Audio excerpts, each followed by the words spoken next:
안녕하세요. 저희는 오토 플랫폼 사례와 간판 결제 사례를 중점으로 결제 수단의 디지털 전환에 대해 발표하게 될 가톨릭대학교 디지털 성장에 의해 수업 1조입니다. 조원은 총 6명으로 조정과 PPT 제작을 맡아주신 임도훈 학우님, 자료조사를 맡아주신 김대국, 박인혜, 이현진, 하재현 학우님, 마지막으로 발표를 맡고 있는 최지혜라고 합니다.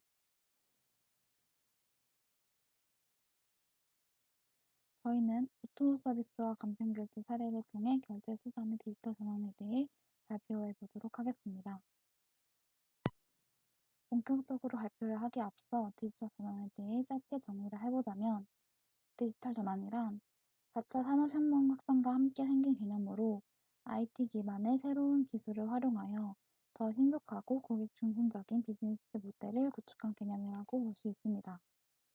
디지털 전환에서 여러 형태들이 존재하게 되는데 그 중에서 저희는 결제 수단의 디지털 전환에 대해서 중점적으로 살펴보게 되었습니다. 특히 오토 서비스인 모빌리티 플랫폼 사례와 간편 결제 사례를 중심으로 결제 수단의 디지털 전환 사례에 대해서 살펴보게 되었습니다. 모빌리티 플랫폼 사례로서는 국내 사례인 카카오티와 해외 사례인 우버를 비교해 보았고, 간편 결제 사례로서는 국내 사례인 삼성페이와 해외 사례인 애플페이를 가져오게 되었습니다. 이 사례들을 선정한 이유는 일상생활에서 가장 밀접하게 영향을 받게 되기 때문입니다. 지갑 없이 스마트폰만 들고 하루를 보내신 분들이 많아지고 있습니다. 이렇듯 기술의 디지털 전환이 이루어지게 되면서 더 이상 현금 없이 결제하는 것이 일상이 되어버렸습니다. 우선 O2O 정의부터 살펴보게 되자면 O2O란 온라인 투 오프라인의 약자로 온라인을 통해 오프라인을 연결하는 비즈니스 모델을 의미하고 있습니다. 즉, 온라인에서 상품이나 서비스를 검색 및 구매를 진행하게 된다면 오프라인에서 상품이나 서비스를 이용하실 수 있는 형태를 의미하고 있습니다. 많은 분들이 쉽게 접하실 수 있는 사례로서는 배달의 민족과 같은 배달 플랫폼, 스타벅스, 사이렌오더와 같이 주문 기능이 탑재되어 있는 카페 플랫폼, 에어비앤비와 같은 숙박 공유 플랫폼, 우버나 카카오티와 같은 차량 호출 플랫폼 등을 예시로 볼 수 있겠습니다. 다음으로 이런 O2O 서비스 사례를 중심으로 발표하게 된 세 가지 이유에 대해서 설명해 보도록 하겠습니다. 첫 번째로 디지털 전환에서 가장 본질적인 장치라고 할 수 있는 플랫폼을 잘 활용한 유형이라고 할 수 있겠습니다. 두 번째로 온라인으로 편리함을 갖춘 것뿐만이 아니라 기존의 오프라인 서비스도 만족했다는 점에서 매력적이라고 할 수 있겠습니다. 마지막 세 번째로는 O2O 서비스의 시장 성장 추이입니다. 왼쪽 표를 보면 아실 수 있듯이 국내 O2O 시장 규모 전망이 좋아지고 있습니다. 따라서 O2O 서비스 기반 시장의 중요성 때문에 O2O 서비스에 집중하게 되었습니다. 저희는 많은 O2O 서비스 기반 사업 중에서도 택시 모빌리티 플랫폼 사업을 선택하게 되었습니다. 그 첫 번째 이유로서는 일상생활에 밀접한 서비스라는 점을 볼 수 있겠습니다. 많은 분들이 지하철이 연착되거나 늦잠을 자서 약속이나 등교, 출근에 늦지 않기 위해 택시를 이용하신 경험이 많이 있으실 겁니다. 이렇듯 일상생활에서 쉽게 접하실 수 있는 사업이 택시 사업이기 때문에 그 변화 역시 뚜렷하게 마주하게 됩니다. 두 번째로는 선장 전망입니다. 아래 표를 보면 아실 수 있듯이 국내 택시 모빌리티 플랫폼 시장 규모가 점점 좋아지고 있습니다. 그렇기 때문에 세 번째로는 관련 이슈 논의 필요성입니다. 타다금지법 논란이나 한국 우버 불법 등의 모빌리티 플랫폼에 관한 이슈들이 있었습니다. 이런 이슈들을 파악하고 논의하기 위해서는 모빌리티 플랫폼에 대해서 알아보는 것이 중요하다고 판단되어 집중적으로 살펴보게 되었습니다. 그 중에서도 우버와 카카오티 사례를 가져오게 되었습니다. 먼저 살펴볼 사례는 해외 기업인 우버입니다. 모빌리티 플랫폼이라고 하면 많은 분들이 우버를 먼저 생각하시게 될 것 같습니다. 모빌리티 플랫폼의 시초라고도 할 수 있는 우버는 2010년 6월 미국 캘리포니아에서 처음 시작하여 스마트폰 앱을 통해 편리하게 차량을 이용하실 수 있도록 소비자와 운전기사를 연결해주는 일종의 차량 공유 호출 서비스를 시작하게 되었습니다. 우버의 인기는 미국뿐만이 아니라 전 세계 주요 도시로 진출하게 되었습니다. 그 결과 우버 홈페이지에 따르면 2019년 기준 68개국 810개 도시도 진출하고 있고 현재는 더 많은 도시로 진출하고 있습니다. 그렇다면 우버를 이용할 때 가장 중요한 부분인 결제가 어떤 방식으로 이루어지는지를 알아봐야 되는데요. 우선 우버의 결제 수단에는 두 가지 방식이 있습니다. 하나로는 기존 택시 사업과 동일하게 현장 직접 결제 기능입니다. 서비스를 이용하신 후에 현금이나 카드를 통해서 현장에서 결제가 가능한 시스템을 의미하고 있습니다. 또 다른 하나로서는 우버 앱을 통한 결제 방식이 있습니다. 우버 플랫폼을 가입하시게 될 때 신용카드 정보를 등록하시게 되는데 이때 등록하신 신용카드 정보를 이용하여 우버 플랫폼 내에서 바로 결제하는 시스템을 의미하고 있습니다. 음, 우버는 스마트폰 시장의 확대로 O2O 서비스를 잘 활용한 플랫폼으로서 성공한 사례로 볼 수 있겠습니다. 이렇게 우버 플랫폼을 통해서 결제하는 것이 기존 택시 산업에서 어떤 방향으로 디지털 전환이 되었는지를 살펴볼 수 있겠습니다. 우선 기존 택시 시장과 비교하게 된다면 기존 택시 시장의 모습에서는 공급자와 소비자 간의 직접 거래였던 B2C 모델, 즉 비즈니스 투 컨슈머 모델을 이용하고 있다는 점이 있었지만 우버의 경우에서는 개인과 개인을 연결해주는 P2P 모델, 즉 피어 투 피어 모델로 성공적으로 전환했다는 점을 볼 수 있습니다. 우버는 플랫폼을 이용하여 차량 공유 서비스를 이용하고자 하는 손님과 차량 공유 서비스를 제공하고자 하는 운전기사 개개인들을 연결해주게 된 것입니다. 콜택시의 경우도 마찬가지로 현장에서 직접 현금 또는 카드로 결제할 수 있는 시스템에서 우버는 플랫폼을 이용하여 플랫폼 내 결제 방식을 할 수 있다는 점으로 디지털 전환이 성공적으로 이루어지게 되었습니다. 그렇지만 우버가 한국에서는 불법이라 이용에 어려움을 겪고 있습니다. 다음으로는 그 이유에 대해 소개해 드리도록 하겠습니다. 우버는 여객 자동차 운수 사업법 제34조 1항인 유상 운송 금지 조항을 위반했다는 이유로 한국에서는 서비스 제공이 안 되고 있습니다. 자동차 대여 사업자의 사업용 자동차를 빌린 사람은 그 차량을 돈을 받고 운송에 사용하거나 남에게 제대로해서는 안 된다는 내용입니다. 즉, 우버를 통해 렌터카를 이용하여 운송 서비스나 대대여를 통한 경제적 이득을 취득하는 행위 자체를 불법으로 보고 있습니다. 두 번째로는 우버, 두 번째로는 위치 정보의 보호 및 이용에 관한 법률 제9호를 위반하였다는 점에서 우버가 한국에서는 사용에 어려움을 갖고 있습니다. 위치 기반 서비스 사업을 포함한 사업용 주요 설비 등에 대해 대통령령으로 정하는 바에 따라서 방송통신위원회에 신고해야 된다라는 점이 있는데요. 우버는 방송통신위원회, 즉 방통위에 이와 같은 내용을 신고하지 않았다는 이유로 한국에서는 사용이 어렵다는 점을 들 수 있겠습니다. 다음으로 소개드릴 사례로서는 우버 이후에 나온 국내 모빌리티 플랫폼인 카카오티입니다. 카카오티는 데이터베이스, 검색 개발 판매, 위치 기반 서비스 등 데이터베이스 및 온라인 정보를 제공하고 있습니다. 또한 카카오톡과 연동 기능을 통하여 가족이나 지인들에게 출발 시간, 위치, 예상 소요 시간, 택시 종류 등을 보내주는 기능도 제공하고 있습니다. 다음으로 카카오티의 결제 방식을 살펴볼 수 있습니다. 카카오티의 결제 방식은 세 가지로 볼 수 있습니다. 첫 번째로는 우버와 기존 택시 시장과 유사한 현장 직접 결제 방식입니다. 현장에서 서비스를 이용하신 후에 현금 또는 카드를 이용해서 현장에서 결제하는 방식을 의미하고 있습니다. 두 번째로는 자동 결제 방식입니다. 우버와 비슷하게 플랫폼을 이용하여 자동 결제되는 방식을 의미하고 있습니다. 카카오티 플랫폼을 통해서 카드를 등록하게 되면 카카오티 플랫폼 내에서 자동으로 결제되는 방식을 의미하고 있습니다.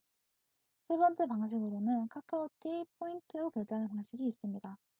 카카오티 플랫폼 내에서 지원하는 포인트가 존재하게 되는데 이 포인트는 금액 단위로 선물을 주고받을 수 있는 포인트입니다.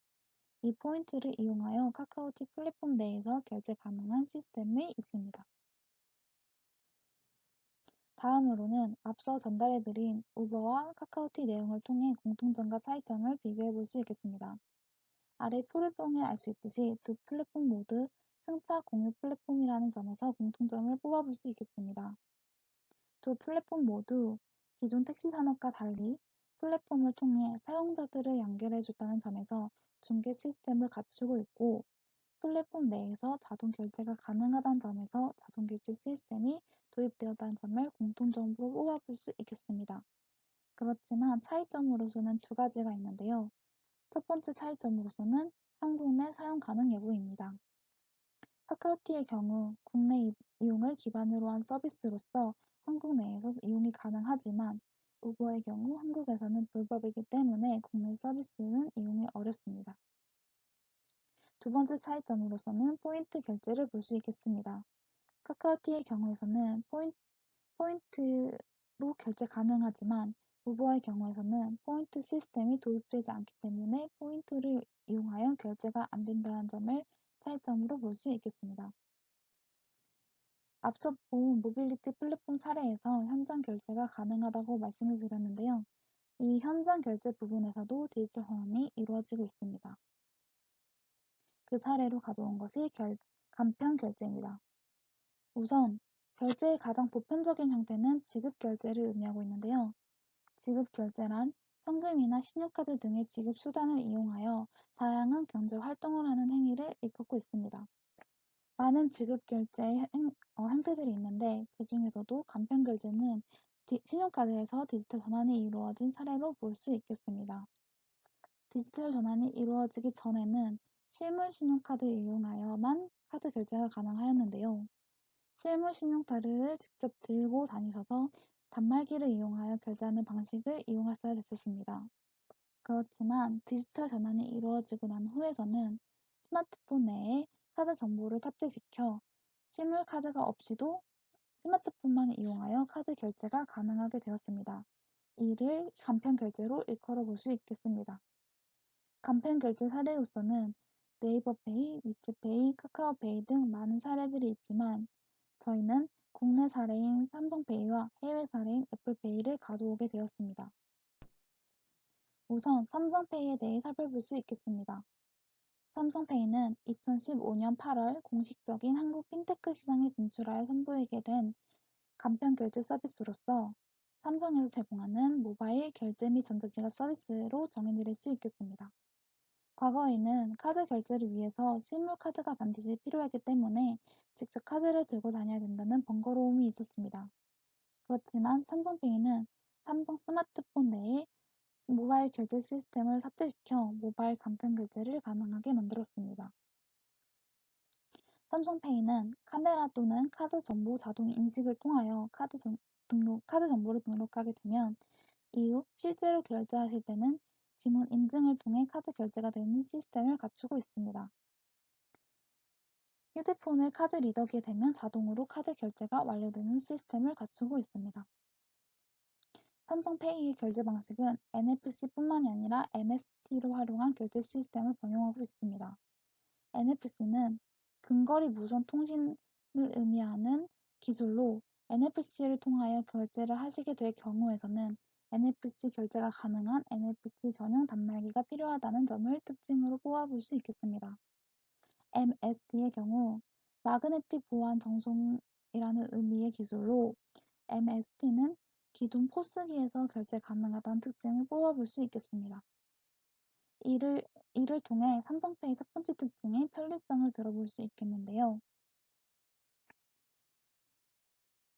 결제 서비스 기계인 포스 기계에서는 보통 ICC 카드나 마그네틱을 이용하여 결제가 가능하게 되는데, 삼성페이가 보유한 MST 기술은 카드 마그네틱 선에 있는 정보를 단말기에 전달하는 방식으로 기존 결제 서비스 기계인 포스 기계에서 결제 가능하다는 점을 특징으로 뽑아볼 수 있겠습니다. 이를 통해 기존 포스 기기를 변경하지 않아도 된다는 점에서 삼성페이는 편리성이 있다는 특징을 뽑아볼 수 있겠습니다. 두 번째 삼성페이 특징으로서는 보안성을 뽑아볼 수 있겠습니다. 삼성페이의 핵심 기술인 토큰화를 들 수 있겠는데요. 토큰화는 결제 순간마다 일회용 가상카드 정보인 토큰을 생성하여 결제하게 됩니다. 토큰에는 실제 카드 정보가 포함되어 있지 않은 가상카드 정보이기 때문에 카드 복사나 도용의 가능성이 없다는 점에서 보안성이 특징이다라는 점을 뽑아볼 수 있겠습니다. 다음으로는 애플페이를 소개해 볼 수 있겠습니다. 삼성페이와 유사하게 애플페이는 애플에서 제공하는 2014년 10월 미국에서 서비스를 시작한 모바일 결제 및 전자지갑 서비스입니다. 애플페이의 결제 방식으로는 카메라를 통해 신용카드나 체크카드를 촬영하거나 아이튠즈 계정에 등록된 카드 혹은 수동으로 카드 정보를 입력하여 iOS 패스포트 앱에 저장 및 등록하여 사용이 가능합니다. 모바일 기기를 통해 비접속 시 포스 단말기나 앱에서 결제 가능하다는 특징이 있습니다. 애플페이는 근거리 무선통신인 NFC 방식을 통하여 모바일 결제 서비스를 제공하고 있습니다. 삼성페이 설명에서도 아셨겠지만 삼성페이는 NFC 기술과 MST 기술을 모두 갖추고 있는 반면에 애플페이의 경우에는 MST 기술을 보유하고 있지 않아서 기존 포스기로는 결제가 안 된다는 불편함이 있습니다. 아직 애플페이가 한국에서 상용화되고 있지는 않습니다. 그동안 애플은 한국 진출을 위해 국내 카드 업계와 꾸준히 접촉해 왔지만 카드사의 높은 수수료 부담과 NFC 단말기 보급 등의 이유로 도입이 지연되어 왔습니다. 애플페이의 한국 도입이 늦어진 이유 역시 결제 방식의 차이에 있습니다. 국내 카드 가맹점 대부분이 마그네틱 보안 전송기인 MST나 직접 회로 스마트 기기 IC 방식을 사용 중이기 때문입니다. 그렇지만 한국 진출할 예정으로 밝혀져 있고 현재 애플페이와 관련하여 애플과 1년간 독점 계약을 맺은 현대카드는 이를 한국으로 도입하기 위해서 카드 단말기 위탁 관리 업체인 대형 벤사 6곳 및 카드 단말기 제조사와 계약을 맺고 애플페이 서비스에 필요한 NFC 단말기 제조 및 시스템 개발 작업에 착수하고 있습니다. 다음으로 삼성페이와 유사한 애플페이 특징인 보안성을 들 수 있겠습니다. 삼성페이와 동일하게 애플페이 역시 토큰화라는 기술을 통하여 결제할 때마다 일회용 가상카드 정보를 통하여 결제하게 됩니다. 따라서 실제 카드 번호가 노출될 가능성이 비교적 적기 때문에 카드 관련한 범죄가 이뤄질 수 없다는 점에서 보안성을 특징으로 뽑아볼 수 있겠습니다. 다음으로는 표를 이용하여 삼성페이와 애플페이를 비교 대조해 볼 수 있겠습니다. 첫 번째로는 결제 방식의 차이를 볼 수 있겠습니다. 삼성페이의 경우 NFC와 MST 기술을 모두 보유하고 있는 반면에 애플페이는 NFC 기술만 보유하고 있습니다. 삼성페이의 경우 MST 기술을 보유하고 있기 때문에 기존 포스 기기를 변경하지 않아도 된다는 점에서 결제 편리성이 좋다는 것을 특징으로 뽑아볼 수 있겠습니다. 반면에 애플페이의 경우에서는 NFC 기술만을 보유하고 있기 때문에 결제를 하기 위해서는 NFC 전용 단말기가 필요하다는 점이 있습니다. 따라서 NFC가 없는 가맹점에서는 사용이 어렵다는 점이 있기 때문에 삼성페이와 비교해 봤을 때는 가맹점 수가 줄어든 점을 확인할 수 있겠습니다. 다음으로는 결제 절차에서도 차이점을 볼 수 있겠습니다. 삼성페이의 경우에서는 전용 앱인 녹스를 실행한 뒤 인증을 통하여 결제하는 시스템을 갖추고 있지만 애플페이는 전용 앱을 실행하지 않고 바로 인증 절차를 밟은 후에 결제가 가능합니다. 그렇기 때문에 애플페이의 경우 삼성페이보다 절차가 간단하다는 점에서 결제 편의성이 좋다는 것을 특징으로 뽑아볼 수 있겠습니다. 물론 두 간편결제들은 공통점도 존재하게 됩니다. 첫 번째 공통점으로는 토큰화를 들 수 있겠습니다. 삼성페이와 애플페이 모두 토큰화라는 기술을 이용하게 되는데 토큰화를 통해 일회용 가상카드 정보를 이용하여 결제하게 되기 때문에 두 간편결제 모두 보안성이 뛰어나다는 점을 특징으로 뽑아볼 수 있겠습니다. 두 번째 공통점으로서는 결제 인증 방법입니다. 삼성페이와 애플페이 모두 결제를 하게 될 때 인증 방식으로 지문 인식과 핀 번호 입력 두 가지의 경우가 있다는 점을 공통적으로 뽑아볼 수 있겠습니다. 삼성페이와 애플페이의 공통적인 한계점으로서는 카드 없이 사용이 어렵다는 점과 스마트폰 취약계층이 사용 어렵다는 점을 뽑아볼 수 있겠습니다. 두 간편결제 모두 사용하기 위해서는 카드 정보를 등록해야 되는데 만약 카드가 없는 사용자의 경우에서는 두 간편결제를 사용할 수 없다는 점을 한계점으로 뽑아볼 수 있겠습니다. 두 번째로는 스마트폰 취약계층, 기술 취약계층들은 사용이 어렵다는 점을 한계점으로 뽑아볼 수 있겠습니다. 마지막으로 발표를 요약해 볼 수 있겠습니다. 저희는 결제수단의 디지털 전환에 대해서 발표를 진행하게 되었고 그 사례로서는 O2O 서비스와 간편결제 사례를 가져오게 되었습니다. O2O 서비스 중에서도 카카오티와 우버 사례를 가져오게 되었고 이전 택시 시장과 달리 플랫폼으로 현금 없이 결제가 되는 디지털 전환 사례를 살펴보게 되었습니다. 또한 우버가 국내 사용이 어렵다는 점이 있었는데요. 이런 한국의 법적 규제들이 디지털 전환의 발전에 저해하고 있다는 점도 한계점으로 볼 수 있겠습니다. 두 번째 본론이었던 간편결제에서는 사례로서 삼성페이와 애플페이를 가져오게 되었는데 이전 결제 시스템과 달리 현금 없이 스마트폰을 이용하여 간편결제가 되는 디지털 전환 사례를 살펴보게 되었습니다. 그렇지만 카드가 없는 이용자들에게는 이용이 어렵다는 한계점을 볼 수 있었습니다. 따라서 은행 계좌를 통한 모바일 지불 서비스 필요성도 확인해 볼 수 있겠습니다. 마지막으로서는 저희가 준비한 해석점을 살펴볼 수 있겠습니다.